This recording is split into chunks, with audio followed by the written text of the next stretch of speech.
Il n'y a pas pire que ces managers qui ne croient pas en leurs équipes.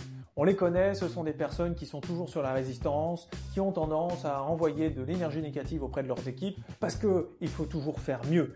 Parce que je sais que si je suis sympa avec vous, vous allez sûrement vouloir me la mettre à l'envers, en quelque sorte.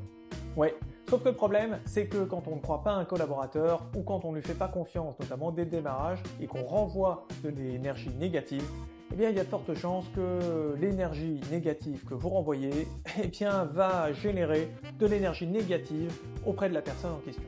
Je m'explique. C'est un cercle totalement vicieux. Si vous ne croyez pas en quelqu'un, il va s'en apercevoir. On ressent ces choses-là. À partir du moment où il va s'apercevoir que vous ne croyez pas en lui, il va se mettre une pression double pour faire un travail. C'est le même principe que le micromanagement. Quand vous avez tendance à observer quelqu'un, il se peut que la personne augmente la probabilité de faire des erreurs.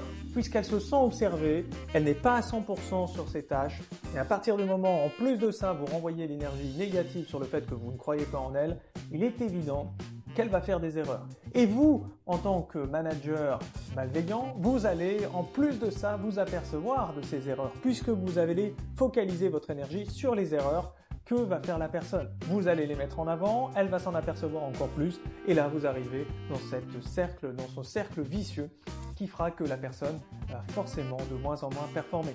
Alors plutôt que de faire ça, renvoyez de l'énergie positive, croyez en la personne, et je suis persuadé que cette personne va évoluer bien plus vite que vous ne le pensez. Faites ça, et je suis persuadé que tout ira nickel.